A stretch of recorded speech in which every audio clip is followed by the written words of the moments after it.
Anda kembali di Berita Utama bersama saya, Sri Gunawan. Saudara, perang di Timur Tengah kian meluas. Saling serang antar pihak yang berkonflik semakin panas. Langit Timur Tengah seketika riuh diwarnai kilatan cahaya oleh senjata-senjata jitu mematikan. Ketegangan dipicu serangan gabungan Amerika Serikat dan Israel ke Iran pada Sabtu 28 Februari lalu. Operasi militer itu menyasar fasilitas militer Iran hingga menewaskan pemimpin tertinggi Iran, Ayatollah Ali Khamenei, dan sejumlah pejabat senior. Serangan itu tentu saja memantik kemarahan Iran.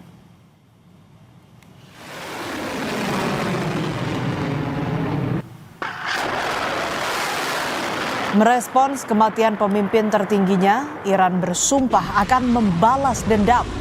Korps Garda Revolusi Islam atau IRGC dalam keterangan resminya bilang tak akan membiarkan Amerika Serikat dan Israel lolos begitu saja. Mereka bahkan menyebut akan melakukan operasi ofensif paling keras sepanjang sejarah. Bagi Iran, Khamenei adalah sosok pemimpin besar yang mati syahid, sehingga Iran menganggap tindakan Amerika Serikat dan Israel dalam serangan gabungannya sebagai aksi teror paling keji.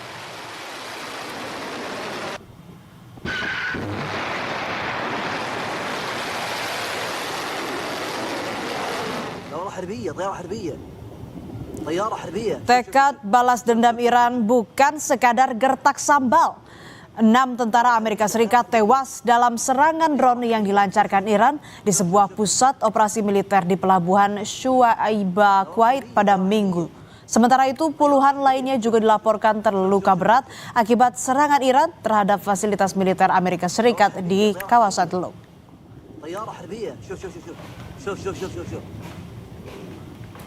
Aksi balasan Iran yang menewaskan tentara Amerika Serikat juga memantik reaksi keras dari Donald Trump. Trump memastikan akan membalas kematian personel militernya yang gugur dalam perang. Trump juga mengancam akan menyerang balik dengan kekuatan yang belum pernah dilihat Iran sebelumnya jika Iran masih nekat membalas dendam. Trump juga merencanakan perang dengan Iran akan berlangsung hingga 4 minggu ke depan. As one nation, we grieve for the true American patriots who have made the ultimate sacrifice for our nation. But America will avenge their deaths and deliver the most punishing blow to the terrorists who have waged war against basically civilization. They have waged war against civilization itself. Konflik Amerika Serikat Israel dengan Iran yang semakin meluas tidak lagi menyasar pangkalan-pangkalan militer, tapi mulai mengenai ruang-ruang sipil yang dilintasi oleh jalur rudal dan drone mereka.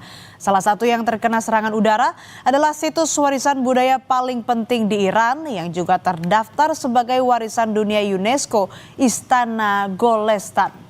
Istana Golestan terletak di pusat Teheran dekat Grand Bazaar dan memiliki banyak aula bersejarah dari berbagai era. Kerusakan sebagian besar terjadi pada bagian dekoratif istana dan kaca-kaca istana hancur akibat gelombang ledakan.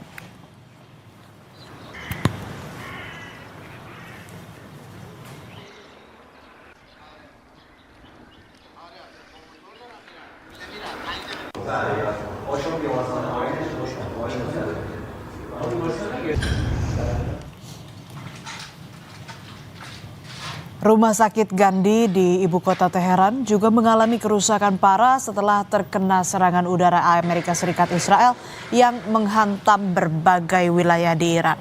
Serangan menyebabkan puing-puing berserakan di dalam rumah sakit dan terjadi kerusakan di ruang perawatan pasien serta sejumlah bangunan rumah sakit hingga rumah sakit tak bisa beroperasi sementara. Direktur Utama Rumah Sakit Gandhi bilang ada sekitar 30 pasien di ruang rawat, 8 pasien di ICU, 1 ibu dan bayinya, serta 2 pasien di ruang inkubasi saat serangan berlangsung. Namun seluruhnya berhasil dievakuasi ke tempat yang lebih aman.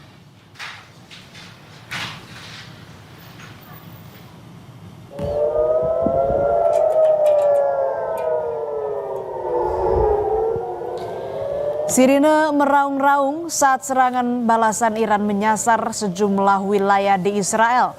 Sirine peringatan itu berbunyi saat rudal Iran memasuki wilayah udara Israel. Sebuah rumah di Israel Utara terkena serangan rudal Iran.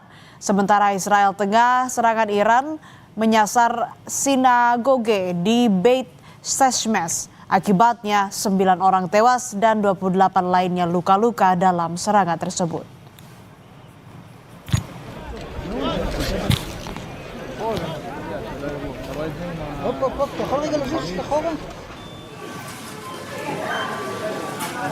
Di tengah meningkatnya kekhawatiran akan eskalasi konflik yang semakin meningkat, warga di Tel Aviv mengalami panic buying. Mereka bergegas ke supermarket untuk memborong beragam kebutuhan pokok. Merespons situasi itu, otoritas tempat mengimbau agar warga tetap tenang sambil menyiapkan langkah-langkah